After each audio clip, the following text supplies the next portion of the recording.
Posibleng rason ng biglaang pag-alis ni Ced Domingo sa Creamline, alamin. Past love issue, nakaapekto nga ba?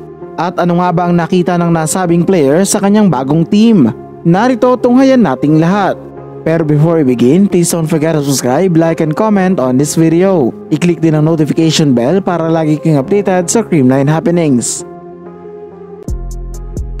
Simula ngayong 2024 season ng PVL, hindi na hot pink jersey ang susuot ng isa sa mga dekalibreng players ng Creamline. Kamakailan nga inanunsyo na ang pag-alis ni Ced Domingo sa kanyang mother team para mag-sign up sa Akari Power Chargers. Dito ay makakasama niya si Nadine Santiago, Faith Nesperos at Michelle Cobb. Sigurado ngang mas palalakasin ni Cedi ang lineup ng koponan, lalo pat gusto nitong pumasok sa Final Four sa susunod na conference. Bukod kasi sa best middle blocker ay MVP caliber din itong si Domingo, lalo pat siya ang itinanghal na best player sa finals ng 2022 PVL Invitational Conference. Sa pag-alis ng nasabing player, marami ang nagtataka kung ano nga ba ang naging dahilan kung bakit kinailangan ni Ced na humanap ng bagong team. Kung tutuusin ay maganda na ang kanyang kalagayan sa Creamline dahil champion team ito at nailalabas niya ang kanyang full potential. Isa nga si Cedi sa biggest contributors para laging maging successful ang Team Good Vibes.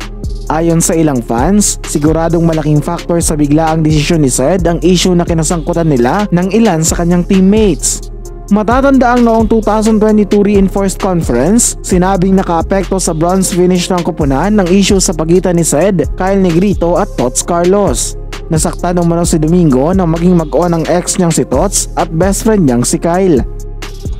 I mean, yung best friend mo yung sinasabihan mo anything, everything about your relationship, good and bad. Tapos biglang magugulat ka, after a week, biglang, sila na pala! Wala ka nang kaalam-alam! Ay, Diyos ko! Naging very obvious umano ang iringan sa loob ng court, lalo na't kapag magkasabay sina Ced at Negrito. Bagamat napabalita na naayos na ito noon, hindi pa rin maalis sa isip ng mga fans na awkward pa rin para kay Ced na makasama sa loob ng court ang kanyang ex at best friend, lalo na ngayon na si Kyle muna ang magiging main setter ng team sa pagkawala ni Gia Morado.